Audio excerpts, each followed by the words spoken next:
حامل القرآن. بالله من الشيطان الرجيم. بسم الله الرحمن الرحيم. إذ قال الله يا عيسى إني متوفيك ورافعك إلي ومطهرك من الذين كفروا وجاعل الذين اتبعوك فوق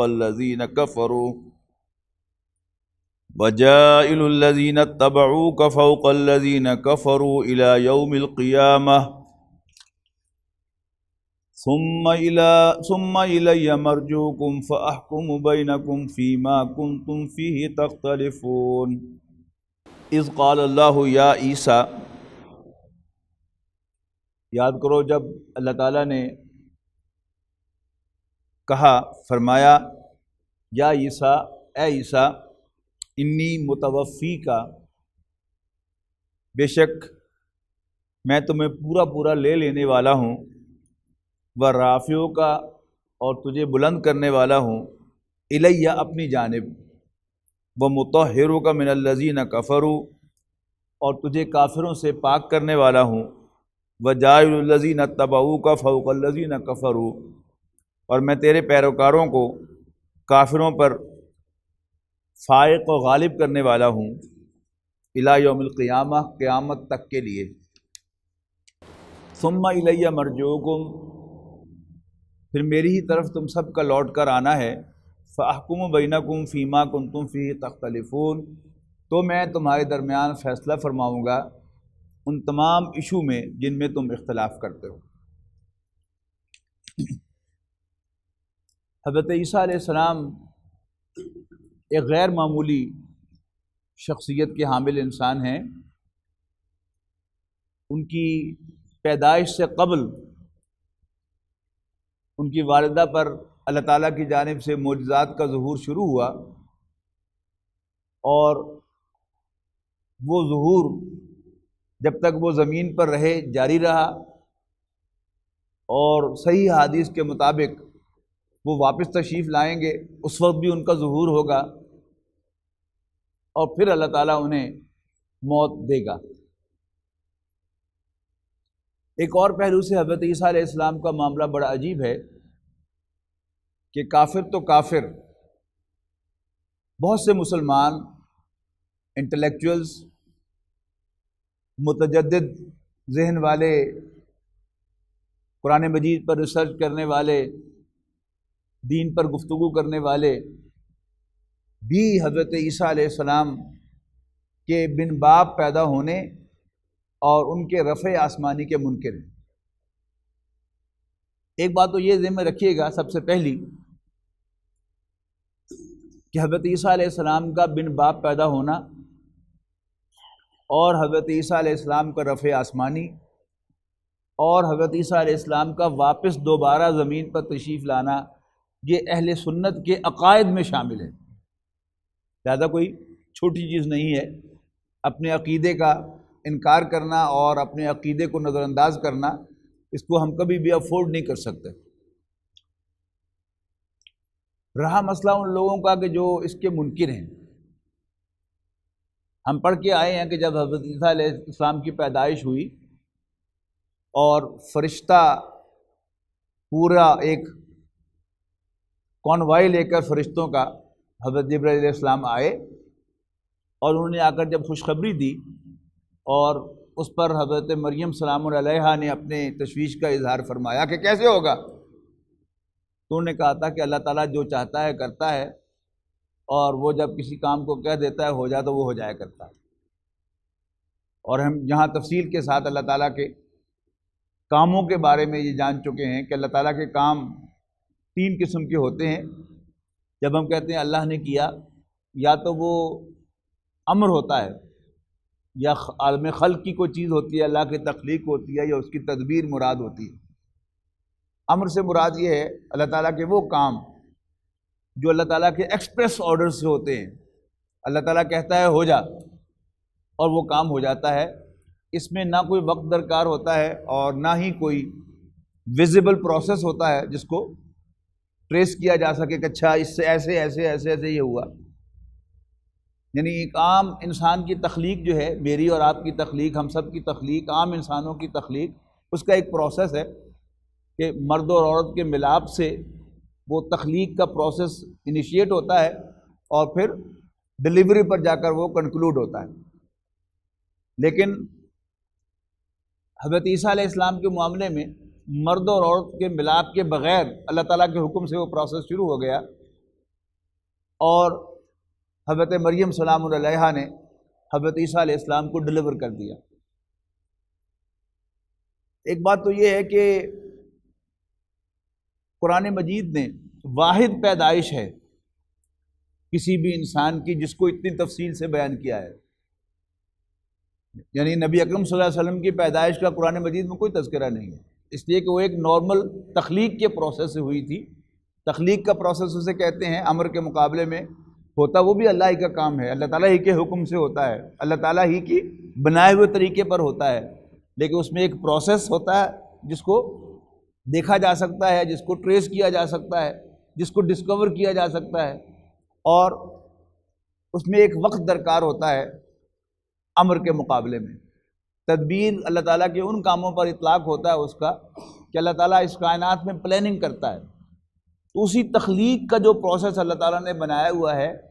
اس میں اللہ تعالیٰ کی پلاننگ سے کوئی کام ہوتا ہے اور اللہ تعالیٰ کی پلاننگ ہی سے کوئی کام ہونے سے رہ جاتا ہے۔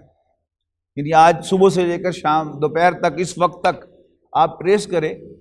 کہ کتنے ہی چینز آف ایونٹ تھے کہ جن میں سے گزر کر آج ہم یہاں بیٹھے ہوئے ہیں، ان میں سے کوئی ایک لنک مس ہو جاتا اس چین کا تو ہم یہاں موجود نہ ہوتے۔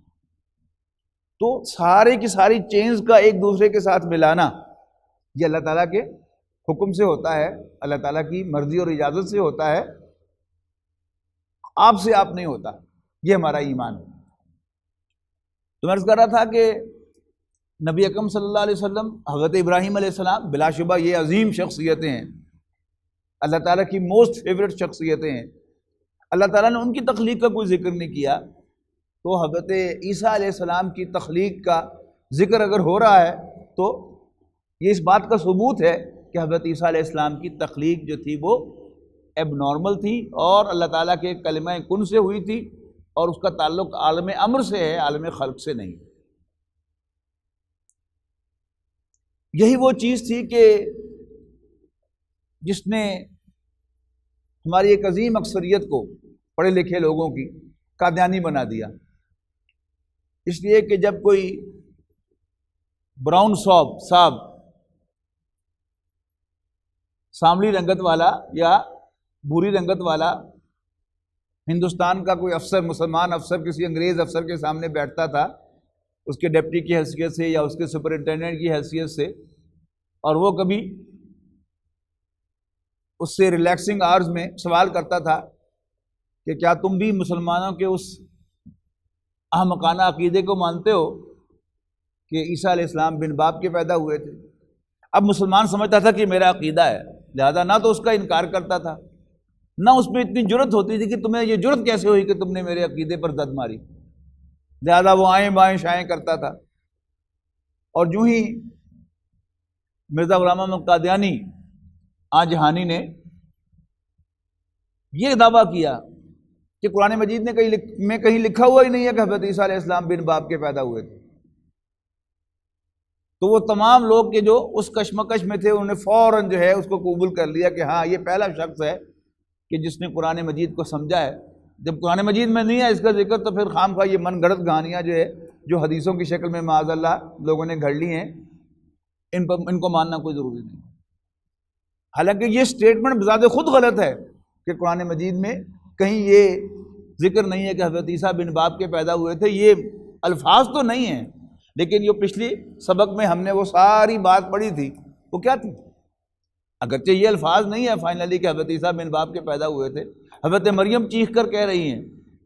کہ مجھے کسی مرد نے ہاتھ تک نہیں لگایا، اور جبرائیل علیہ السلام اس کے جواب میں کہہ رہے ہیں کہ اللہ تعالیٰ جو چاہتا ہے کرتا ہے، اور اذا قضا امرن، جب وہ کسی امر کا فیصلہ کرتا ہے، ان یقول له کن فیکون، تو اسے کہتا ہے ہو جا اور وہ ہو جاتا ہے۔ تو پھر یہ سب کیا ہے؟ اسی طرح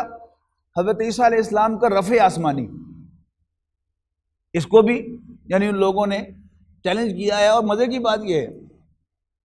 کہ خود عیسائی جو ہیں وہ حضرت عیسیٰ علیہ السلام کی سیکنڈ کمنگ کو مانتے ہیں۔ یعنی آپ کو 70s اور 80s کی دہائیوں میں آپ میں سے جو لوگ اس وقت امریکہ گئے ہوں تو سٹیکرز کے اوپر، کاروں پر سٹیکر لگے ہوئے ملتے تھے، جیزس از کمنگ، اور یہودیوں کی کاروں پر مسیح از کمنگ، اس لیے کہ وہ حضرت مسیح علیہ السلام کی آمد کو مانتے ہیں، لیکن اس مسیح کو وہ عیسیٰ نہیں سمجھتے، اس لیے کہ ان کی کتابوں کے اندر جیسے رسول اللہ صلی اللہ علیہ وسلم کی پیشین گوئیاں ہیں، تورات اور دوسرے صحیفوں کے اندر حضرت عیسیٰ علیہ السلام کی پیدائش اور حضرت عیسیٰ علیہ السلام کے رفع آسمانی کا تذکرہ تھا بیفور ٹائم، اور وہ جانتے ہیں کہ حضرت عیسیٰ علیہ السلام دوبارہ تشریف لائیں گے، حضرت مسیح علیہ السلام، لیکن چونکہ حضرت عیسیٰ علیہ السلام کی تشریف آوری سے پہلے ایک شخص جو ہے جو اصفہان میں پیدا ہوگا وہ دعویٰ کر دے گا مسیح ہونے کا، اور وہ المسیح الدجال ہوگا، جھوٹا مسیح ہوگا، اصل میں وہ عیسیٰ مسیح ابن مریم نہیں ہوگا، لیکن دعویٰ کرے گا کہ میں مسیح ابن مریم ہوں یا مسیح ہوں، مسایہ ہوں، اور یہودیوں کا وہ لیڈر بنے گا، تو وہ بھی اس کے منتظر ہیں مسایہ کے، عیسائی بھی منتظر ہیں حضرت مسیح کے اور حضرت عیسیٰ علیہ السلام جو ان کے نزدیک سیم ہے، اور مسلمان بھی منتظر ہیں حضرت عیسیٰ علیہ السلام کی تشریف آوری کے۔ فرق کیا ہے کہ عیسائیوں کے ہاں حضرت عیسیٰ علیہ السلام ایک دفعہ معاذ اللہ سولی چڑھے اور پھر ان کو دفن کیا گیا، لیکن تیسرے دن قبر پھٹی اور اس میں سے وہ زندہ ہو کر برآمد ہو گئے اور اپنی والدہ سے ملے اور پھر آسمانوں پر چلے گئے۔ یعنی رفع آسمانی کے وہ بھی قائل ہیں، لیکن ان کے بقول موت کے بعد۔ ہم حضرت عیسیٰ علیہ السلام کی موت کے ہرگز قائل نہیں ہیں۔ قرآن مجید نے سورہ نساء میں جا کر بڑے واضح الفاظ میں کہا ہے اللہ تعالیٰ کے غضب کا نشانہ کیوں بنے؟ اللہ تعالیٰ تو ظلم نہیں کرتا کسی پر، اللہ تعالیٰ کا غضب تو ہوتا ہے نا، تو اللہ تعالیٰ کے غضب کا نشانہ کیوں بنے؟ اس چارج شیٹ میں ایک یہ ہے کہ ان کا یہ کہنا،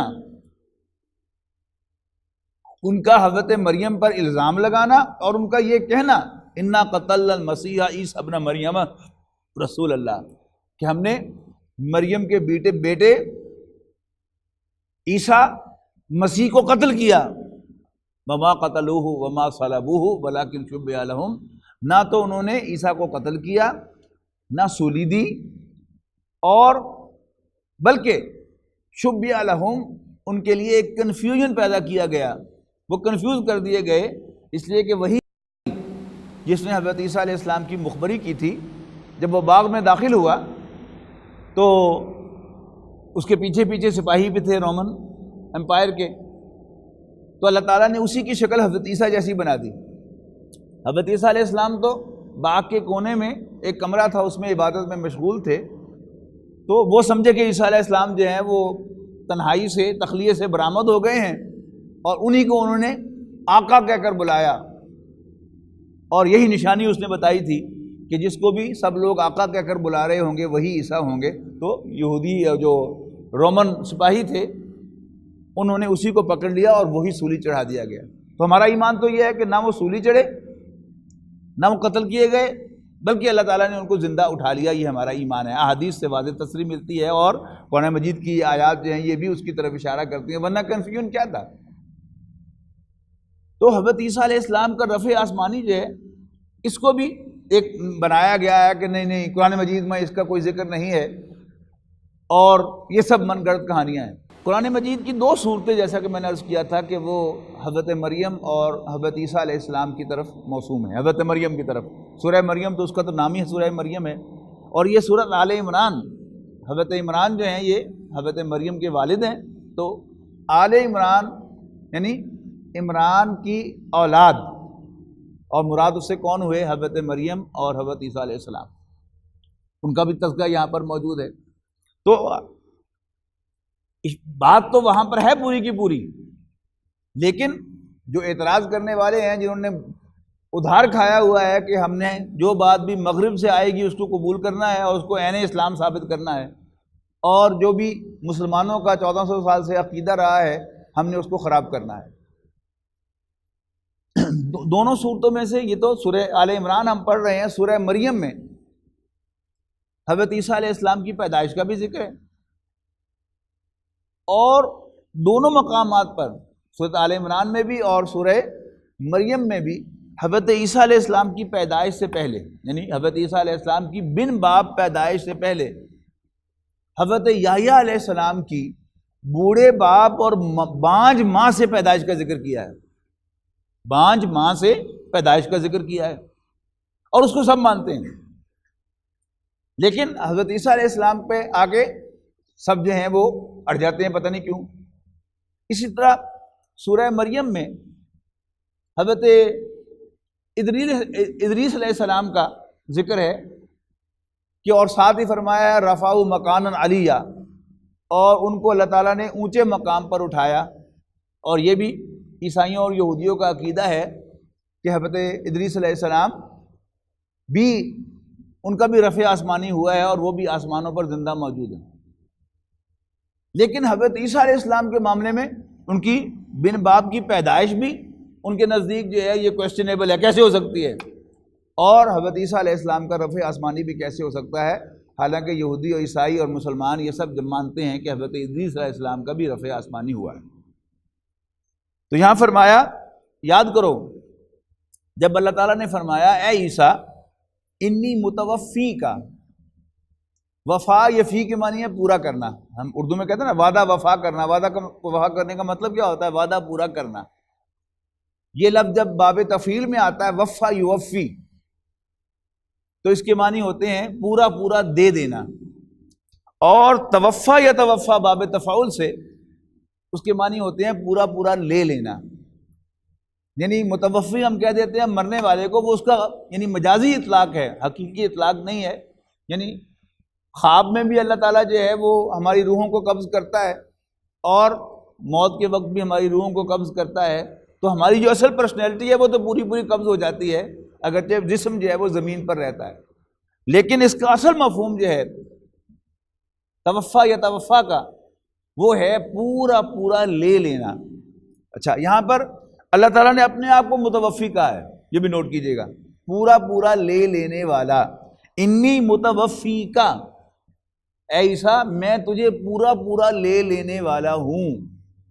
اردو عام محاورے میں الٹ کیا جاتا ہے، متوفی مرنے والے کو کہا جاتا ہے، جبکہ عربی زبان میں اصل میں متوفی ہے پورا پورا لے لینے والا، اور یہ اللہ تعالیٰ اپنے لیے استعمال کر رہا ہے، اور یہ لفظ بھی حضرت عیسیٰ علیہ السلام کے لیے استعمال کیا اللہ تعالیٰ نے بڑے خاص اہتمام کے ساتھ، اور اس کے ساتھ ہی فرمایا وَرَافِعُکَ کا، اور میں تجھے بلند کروں گا، اٹھاؤں گا اپنی طرف الیہ اپنی جانب، وَمُطَہِّرُکَ مِنَ الَّذِینَ کَفَرُوا، اور تجھے پاک کروں گا میں کافروں سے۔ مراد کیا ہے؟ کافروں کی اپروچ سے میں تمہیں نکال لوں گا، پاک کر دوں گا، وہ تمہارا کچھ بگاڑ نہیں سکیں گے۔ وَجَائِلُ الَّذِينَ اتَّبَعُوكَ، اور میں بنا دوں گا تیرے پیروکاروں کو فوق الذین کفروا، کافروں کے اوپر غالب، فائق الی یوم القیامہ، قیامت تک کے لیے۔ اور یہ بھی عین ہماری آبزرویشن کے مطابق ہے کہ عیسائی جو ہیں حضرت عیسیٰ علیہ السلام پر ایمان لانے والے، حضرت عیسیٰ علیہ السلام کو ماننے والے، وہ غالب ہیں یہودیوں پر۔ یہ علیحدہ بات ہے کہ یہودیوں کا اپنا جو سازشی ذہن ہے اور جو ان کا وہ ٹرکی مائنڈ ہے، اس ٹرک سے انہوں نے مغلوب ہونے کے باوجود وہ پوری دنیا پہ اوپر جو ہے ایک بیک گراؤنڈ غلبہ جو ہے وہ حاصل کر رکھا ہے، لیکن حقیقت میں ان کا وجود بھی عیسائیوں کے وجود پر قائم ہے۔ اگر عیسائی آج اپنی سپورٹ اٹھا لیں اسرائیل سے، بنی اسرائیل سے، یہودیوں سے، تو اکیلے فلسطینی شاید ان کا تکہ بوٹی کر دیں گے۔ تو اللہ تعالیٰ نے عیسائیوں کو غالب کیا یہودیوں پر، اور یہودیوں کے وجود کو ان پر ڈیپینڈنٹ بنا دیا۔ البتہ مغلوب ہونے کے باوجود یہودی جو ہیں وہ اپنا کام جو ہے ان سے خوب نکلوا رہے ہیں، یہ ان کی اپنی چالاکی ہے، اور اللہ تعالیٰ کی یقیناً اجازت جو ہے وہ بھی اس کے اندر شامل ہے۔ ثم الیہ مرجعکم، پھر میری ہی طرف تم سب کا لوٹ کے آنا ہوگا، فاحکم بینکم، پھر میں تمہارے درمیان فیصلہ کروں گا فیما کنتم فیہ تختلفون، ان تمام ایشو پر جن میں تم اختلاف کرتے ہو۔ فاما الذین کفروا، جہاں تک کافروں کا تعلق ہے، فاعذبہم عذابا شدیدا فی الدنیا والآخرہ، تو میں انہیں دنیا اور آخرت میں شدید عذاب سے دوچار کروں گا۔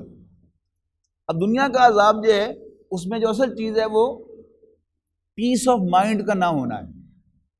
یعنی جنت کا بھی جو سب سے بڑا انعام ہے وہ کیا ہے؟ رضی اللہ عنہم ورضوا عنہ لا خوف علیہم ولا هم یحزنون، اللہ ان سے راضی ہوگا، وہ اللہ سے راضی ہوں گے، اور نہ انہیں کوئی خوف ہوگا اور نہ ہی کوئی حزن و ملال ہوگا۔ یہ ہے نا جنت کی نشانی۔ دنیا میں ایمان والوں کو تو یہ چیز کیش میں مل جاتی ہے، اگرچہ باقی جو فزیکل نوعیت کی نعمتیں ہیں وہ ان کے ساتھ ادھار رکھی جاتی ہیں کہ تم میرے پاس آؤ گے تو میں اجر دوں گا،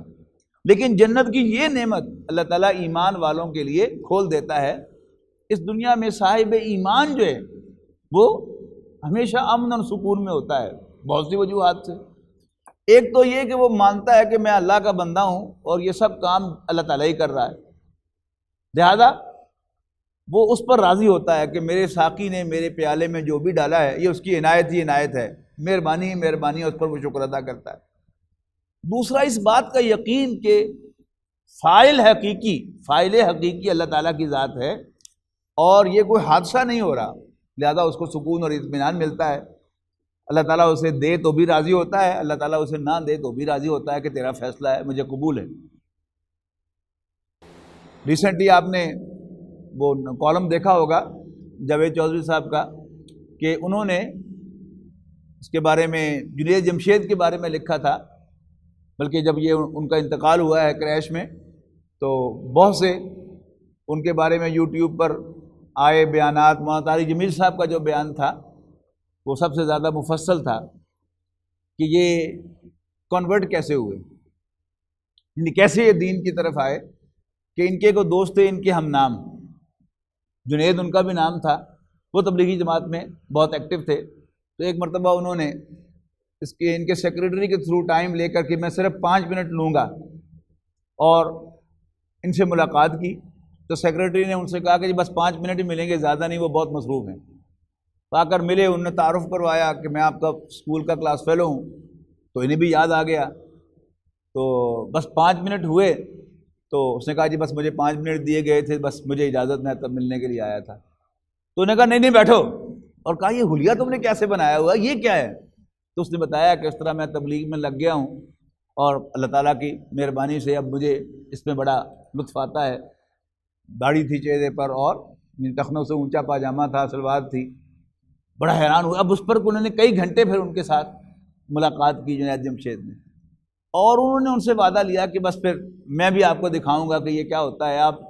بس ذہن بنا لیں کہ آپ تبلیغی اجتماع پر میرے ساتھ چلیں گے۔ تبلیغی اجتماع پر لے گیا تو وہاں پر انہوں نے بہت سے بیانات سنے۔ مولانا طارق جمیل صاحب کا بیان سنا تو انہیں کچھ کلک ہوا کہ ہاں یہ آدمی جو ہے یہ کچھ سینسیبل بات کرتا ہے، دل کو لگنے والی بات کرتا ہے۔ تو انہوں نے کہا کہ جی ان سے ملاقات نہیں ہو سکتی، تو وہ جو دوسرے جنید جو تھے انہوں نے مولانا طارق جمیل صاحب سے ملاقات کرا دی۔ جب لے کر گئے اندر، ان کا اب آپ جائیں، ان کو نکال دیا۔ تو جنید جمشید مرحوم نے مولانا طارق جمیل صاحب سے نے کہا کہ جی میرے پاس دنیا کی ہر نعمت ہے، فراوانی ہے ہر چیز کی، اور میں شہرت کے بھی عروج پر ہوں، لیکن میرے ہاں سکون نہیں ہے۔ تو مولانا طارق جمیل صاحب نے ان سے کہا کہ اصل میں تم جہاں سکون تلاش کر رہے ہو سکون وہاں پر نہیں، سکون جو ہے وہ اس دین کے راستے میں ہے، دین پر چلو گے تو تمہیں سکون ملے گا۔ اور انہیں مثال بھی دی کہ تو یہ یوں سمجھو کہ تمہارے درد جو ہے وہ دائیں گھٹنے میں ہے اور تم مرہم جو ہے وہ بائیں گھٹنے پر لگا کر اس درد کو کنٹرول کرنے کی کوشش کر رہے ہو۔ تو ذرا کافی پھر مفصل گفتگو ہوئی، تو مولانا نے انہوں نے کہا ایک دم جب دیکھا کہ اب ذرا خوب یہ اندر آ گئے ہیں تو کہا کہ پھر چھوڑو گے اس کام کو؟ تو انہوں نے کہا دیا کہ ہاں میں چھوڑوں گا۔ تو یہ ان کا نقطہ آغاز تھا۔ تو بعد میں جو عرض کر رہا تھا کہ سکون دنیا کا وہ صرف ایمان میں ہے، اور جب انسان اللہ تعالیٰ سے دور ہو جاتا ہے، اللہ تعالیٰ کا انکار کر دیتا ہے اور یہ ماننے سے انکار کر دیتا ہے کہ یہ ساری کائنات اللہ تعالیٰ کے حکم سے، اس کی اجازت سے، اس کی پلاننگ سے چل رہی ہے، تو پھر اس کے لیے کوئی سکون نہیں ہے۔ یہ مان لیجئے آپ ایک لمحے میں آپ یہ مان لیں کہ یہ سب کچھ اللہ تعالیٰ کے کیے سے ہو رہا ہے، تو آپ کو جو بھی پریشانیاں لے کر آپ مسجد میں تشریف لائے تھے، ایک دم آپ کو محسوس ہوگا کہ نہیں یہ کیونکہ میرے رب کے فیصلے ہیں میرے لیے، لہذا یہ غلط نہیں ہے۔ پھر اس کے لیول ہیں کہ انسان اس کو کس طرح سے ریکگنائز کرتا ہے، کیسے دیکھتا ہے۔ ایک یہ ہے کہ اللہ تعالیٰ کے فیصلے ہیں، چلو جو بھی ہے اچھا ہے برا ہے، اللہ تعالیٰ کا فیصلہ ہے، میرا اس میں کوئی اختیار نہیں ہے۔ وہ جو پہلے دل میں تھا کہ یہ فلاں نے ایسا کیا ہے اور یہ فلاں نے ایسا کیا ہے، وہ سب نکل جائے گا کہ نہیں اللہ تعالیٰ نے کیا ہے۔ اس سے بھی زیادہ انسان جب اندر گہرا جائے گا تو محسوس ہوگا کہ اللہ تعالیٰ میرا رب ہے اور میں اس کا بندہ ہوں، اللہ میرا ہے میں اس کا ہوں، لہذا وہ کبھی بھی میرے لیے کوئی برا نہیں سوچے گا، وہ کوئی بھی میرے لیے برا فیصلہ نہیں کرے گا۔ اگرچہ اپیرنٹلی مجھے محسوس ہو رہا ہے کہ میں ٹربل میں ہوں، لیکن اللہ تعالیٰ مجھے اس ٹربل میں سے اسی طرح نکالے گا جیسے اللہ تعالیٰ نے اپنے بندے حضرت یوسف علیہ السلام کو نکال کر کہاں سے کہاں پہنچا دیا تھا۔ غور کریں نا آپ کہ حضرت یوسف علیہ السلام کی کہانی اللہ تعالیٰ نے بڑی تفصیل سے بیان کی ہے اور کہانی کی طرح بیان کی ہے۔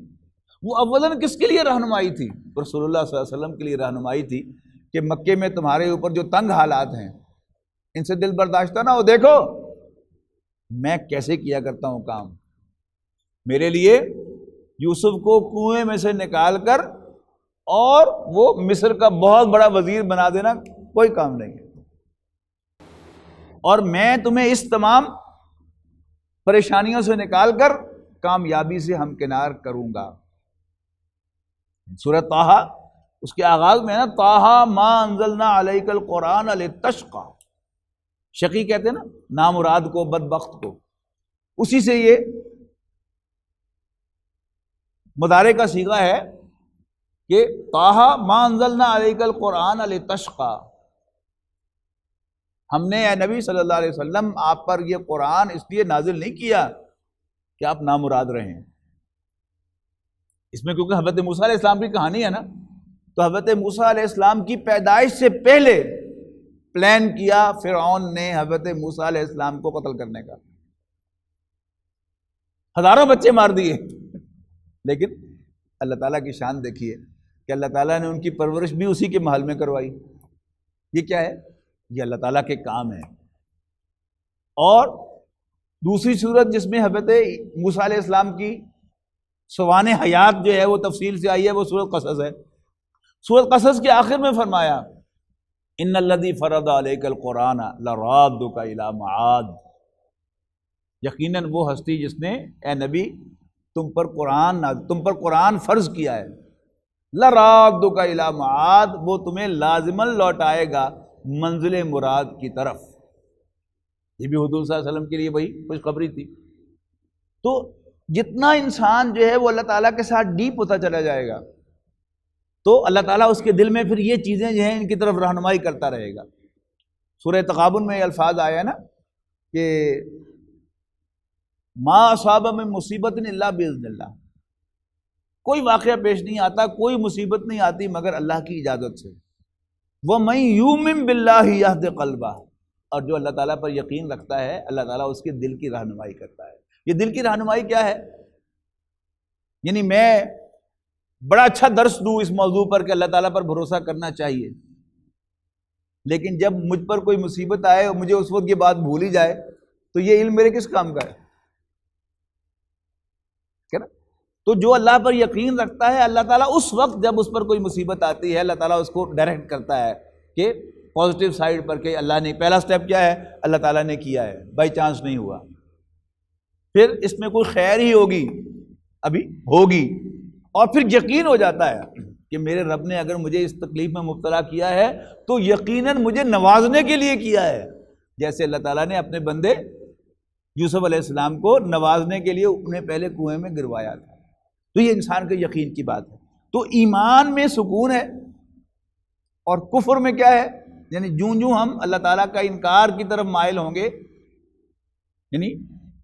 انکار سے میری مراد کیا ہے یہاں پر جو اب میں کہہ رہا ہوں انکار، اس سے مراد کیا ہے کہ صوفیہ کا قول ہے جو دم غافل سو دم کافر۔ ایمان کا تقاضا کیا ہے کہ مجھے ہر وقت یاد رہے کہ میں اللہ تعالیٰ کے سامنے ہوں، مجھے ہر وقت یاد رہے کہ میں حضرت محمد صلی اللہ علیہ وسلم کا امتی ہوں۔ اور اگر اس میں انسان کو ذہول آ جائے اور یہ بات انسان کو بھول جائے، کیا ہے؟ انسان اندھیرے میں چلا جائے گا، یہ کائنات اندھیری نظر آئے گی کہ اس میں کوئی والی وارث نہیں ہے۔ جیسے آپ کسی بس میں سفر کر رہے ہوں یا کسی کار میں سفر کر رہے ہوں، ایک دم آپ کی نظر پڑے کہ آپ کا ڈرائیور تو اونگ رہا ہے، تو کیا بیتے گی آپ پر اس وقت کہ یہ کار خود بخود چل رہی ہے، پتہ نہیں کس چیز سے ٹکرا جائے، پتہ نہیں کس کھڈ میں جا گرے، ہوگا کہ نہیں؟ تو جب انسان اللہ تعالیٰ سے حجاب میں چلا جاتا ہے تو پھر انسان کو یہ کائنات جو ہے وہ اندھیر نگری نظر آتی ہے کہ جس کا کوئی والی وارث نہیں ہے، جس کو کوئی چلانے والا نہیں ہے، آپ سے آپ ہی اچکولے کھا رہے ہیں، کبھی ادھر کبھی ادھر۔ تو جب آپ سے آپ گاڑی چلتی ہے تو اکثر و بیشتر کیا ہوتا ہے؟ نقصان ہی ہوتا ہے۔ لیکن جب آپ کو پتہ چلتا ہے کہ آپ کا ڈرائیور جو ہے وہ بڑا الرٹ ہے تو پھر آپ وہاں مزے سے سو جاتے ہیں کہ چلو کوئی مسئلہ نہیں ہے، بڑا ٹرین ڈرائیور ہے اور پوری طرح الرٹ بیٹھا ہوا ہے، وہ سست بھی نہیں ہے، اس کی آنکھ بھی بند نہیں ہو رہی۔ تو فرمایا فَأَمَّا الَّذِينَ كَفَرُوا فَأُعَذِّبُهُمْ عَذَابًا شَدِيدًا فِي الدُّنْيَا وَالْآخِرَةِ، جہاں تک کافروں کا تعلق ہے میں انہیں شدید تکلیف پہنچاؤں گا، عذاب دوں گا، فی الدنیا والآخرہ، دنیا اور آخرت میں، وما لہم من ناصرین، اور ان کا کوئی مددگار بھی نہیں ہوگا۔ وَأَمَّا الَّذِينَ آمَنُوا وَعَمِلُوا الصَّالِحَاتِ، رہے ایمان والے اور اچھے عمل کرنے والے، فَيُوَفِّيهِمْ أُجُورَهُمْ، اب یہ دیکھیے وہی وفا والا جو ہے اب یہ باب تفعیل میں آ گیا، تو میں انہیں پورا پورا دوں گا۔ کیا دوں گا؟ اجورہم، ان کے کاموں کا اجر، ان کے کاموں کے ریوارڈ، جمع کے صیغے میں آیا ہے، واللہ لا یحب الظالمین، اور اللہ تعالی ظالموں کو، زیادتی کرنے والوں کو پسند نہیں فرماتا۔ ذالک نتلوہ علیک من الآیات والذکر الحکیم، اے محمد صلی اللہ علیہ وسلم یہ ہم تمہیں پڑھ کر سنا رہے ہیں اللہ تعالیٰ کی آیات اور حکمت بھری نصیحتوں میں سے۔ ان مثل عیسیٰ عند اللہ کمثل آدم، اللہ کے ہاں یقیناً اللہ کے ہاں عیسیٰ کی مثال بھی ایسے ہی ہے جیسے آدم کی مثال۔ خلقہ من تراب، اللہ تعالیٰ نے آدم علیہ السلام کو مٹی سے بنایا، ثم قال له کن فیکون، اور پھر اس سے کہا ہو جا، اور وہ ہو گیا۔ یعنی حضرت عیسیٰ علیہ السلام کے اندر بھی اللہ تعالیٰ نے مٹی کا پتلا بنا کر روح پھونکی تھی، اور حضرت عیسیٰ علیہ السلام کی بھی اسی طرح روح جو ہے وہ ڈالی گئی، جیسے ماں کے پیٹ میں 120ویں دن روح ڈالی جاتی ہے، تو یہاں بھی اللہ تعالیٰ نے روح ڈالی حضرت عیسیٰ علیہ السلام میں۔ تو ایک عام انسان کے لیے تو یہ پاسبل نہیں ہے کہ وہ کوئی پتلا بنائے اور اس میں وہ روح ڈال کر اسے زندہ کر دے، یہ نہیں کر سکتا۔ اللہ تعالیٰ نے حضرت آدم علیہ السلام کو ایک انسان بنایا پتلے سے اور ان میں روح پھونک دی۔ اسی طرح حضرت عیسیٰ علیہ السلام کے بارے میں حضرت مریم سلام علیہا کے پیٹ میں حمل ٹھہرا اور اللہ تعالیٰ نے اس میں بھی روح پھونک دی، حضرت عیسیٰ علیہ السلام کی شکل میں حضرت عیسیٰ علیہ السلام ڈیلیور ہو گئے۔ الحق من ربک، یہ بات تیرے رب کی طرف سے حق ہے۔ فلا تکن من الممترین، تو اے نبی تم ہرگز ہرگز شک میں پڑنے والوں میں شامل نہ ہو۔ یعنی نبی اکرم صلی اللہ علیہ وسلم کو اس تاکید کے ساتھ یہ بات کہی جا رہی ہے کہ حضرت عیسیٰ علیہ السلام کے بارے میں یہ سب کچھ جو بتایا گیا ہے، ویسے تو اللہ تعالیٰ کا ہر بات فرمائی ہوئی نبی اکرم صلی اللہ علیہ وسلم کے لیے وہ حق کا درجہ رکھتی ہے اور آپ کو اس کے بارے میں کوئی شک نہیں ہے، لیکن ہوتا نا کہ بعض اوقات کوئی چیز جو ہے اس کی دو انٹرپریٹیشنز ہو سکتی ہیں، تو اس کے وہی جو الفاظ ہیں قرآن مجید کے اور وہی جو اس پورے مفہوم کے اندر بات سمجھ میں آ رہی ہے، یعنی آپ ایک لفظ کو علیحدہ نکال لیں وہ اور چیز ہے، ایک ہے پورے اس کانٹیکسٹ کے اندر آپ پورا پڑھیں تو جو آپ کو امپریشن ملے گا وہ کیا ہے کہ حضرت عیسیٰ علیہ السلام بن باپ کے پیدا ہوئے تھے. ملتا ہے کہ نہیں امپریشن؟ یہ حضور صلی اللہ علیہ وسلم کو کیا جا رہا ہے کہ الحق من ربک، یہ سب کچھ جو تمہیں بتایا گیا ہے تیرے رب کی طرف سے حق ہے، سچا ہے. فلا تکن من الممترین، بس ہرگز تم شک میں پڑنے والوں میں شامل نہ ہونا. فمن حاجک فیہ من بعد ما جاءک من العلم، تو جو کوئی بھی تم سے جھگڑا کرے، تم سے بحث کرے اس معاملے میں، من بعد ما جاءک من العلم، اس کے بعد کہ تمہارے پاس علم آ چکا ہے، فقل تعالوا ندعو ابناءنا وابناءکم ونساءنا ونساءکم وانفسنا وانفسکم. اس صورت کے آغاز میں نے آپ کو بتایا تھا کہ نجران عیسائیوں کا علاقہ تھا، عیسائی بادشاہ تھا وہاں پر. وہاں سے ایک وفد آیا تھا رسول اللہ صلی اللہ علیہ وسلم سے حضرت عیسیٰ کے بارے میں ڈیبیٹ کرنے کے لیے کہ حضرت عیسیٰ خدا کے بیٹے ہیں. اللہ تعالیٰ نے حضور صلی اللہ علیہ وسلم کو ان سے گفتگو کے لیے بریف کرنے کے لیے یہ آیات نازل کی تھی. اب نبی اکرم صلی اللہ علیہ وسلم نے یہ سارا موقف ان کے سامنے تفصیل کے ساتھ رکھ دیا، قرآن مجید کی آیات ان کو سنا دی. لیکن جس شخص کو میں نہ مانوں کا مرض لاحق ہو اس کا کوئی علاج نہیں ہوتا. آپ تمام دلائل سے ایک بات ثابت کر دیں، ویڈیو فلم بھی ایک چیز کی دکھا دیں، وہ کہیں میں نہیں مانتا، اس کا کوئی علاج تو نہیں ہے. اب آخری بات جو ہے کہی جا رہی ہے رسول اللہ صلی اللہ علیہ وسلم سے، تو جو کوئی بھی آپ کے ساتھ بحث کرے، جھگڑا کرے اس کے بعد کہ آپ کے پاس علم آ چکا ہے، فقل تعالوا، تو تم کہنا آؤ، ندعو ابناءنا و ابناءکم، آؤ ہم بلائیں اپنے بیٹوں کو اور تمہارے بیٹوں کو، یعنی تم بلاؤ اپنے بیٹوں کو، ونساءنا ونساءکم، تم اپنی بیویوں کو بلاؤ اور ہم اپنی بیویوں کو بلاتے ہیں، وانفسنا وانفسکم، اور ہم خود بھی آ جائیں اور تم خود بھی آ جاؤ، ثم نبتہل، پھر ہم اللہ تعالیٰ سے دعا کریں کہ ہم میں سے جو حق ہے اس کو زندہ رکھ اور جو حق پر نہیں ہے اس پر عذاب نازل کر دے. اس کو کہتے ہیں مباہلہ. پھر انہیں مباہلے کی دعوت دو. فنجعل لعنت اللہ علی الکاذبین، اور آؤ ہم جھوٹوں پر اللہ کی لعنت بھیجیں، یعنی سب کو بلا کر مباہلہ کریں اور جھوٹوں پر اللہ تعالیٰ کی لعنت بھیجیں. اب نبی اکرم صلی اللہ علیہ وسلم نے جب انہیں یہ چیلنج دیا تو راتوں رات وہ بھاگ گئے مقابلے سے. یعنی بعض لوگوں نے من گھڑت جو ہے وہ کہانی بنا لی ہے کہ یہاں پر تو ذکر ہے کہ تم اپنے بیٹوں کو اور اپنی بیویوں کو لے کر آؤ، اور نبی اکرم صلی اللہ علیہ وسلم حضرت علی، حضرت حسن، حضرت حسین اور حضرت فاطمہ کو لے کے گئے. حالانکہ یہ واقعہ پیش ہی نہیں آیا جب یہ کی گئی. سوال تو یہ ہے کہ تاریخی طور پر یہ ثابت نہیں ہے کہ اس مباہلے کے نتیجے میں ان عیسائیوں پر اللہ تعالیٰ کی طرف سے کوئی لعنت ہوئی تھی اور انہیں وہیں پر ہلاک کر دیا گیا تھا. ایسا تو ہوا ہی نہیں، اور صحیح روایات کے مطابق یہ واقعہ ہوا ہی نہیں. قرآن مجید نے مباہلے کی دعوت دی جو نبی اکرم صلی اللہ علیہ وسلم نے ان کو کنوے کی، اور وہ راتوں رات بھاگ گئے اور یہ واقعہ پیش ہی نہیں آیا، مباہلہ ہوا ہی نہیں. ان ھذا لہو القصص الحق، یقیناً یہ بیانات بالکل صحیح ہیں. وما من الہ الا اللہ، اور اللہ تعالیٰ کے سوا کوئی بھی عبادت کے لائق نہیں ہے. وَإِنَّ اللَّهَ لَهُوَ الْعَزِيزُ الْحَكِيمُ، اور بے شک اللہ تعالیٰ ہی بالا دست حکمت والا ہے. آخر دعوانا الحمدللہ رب العالمین.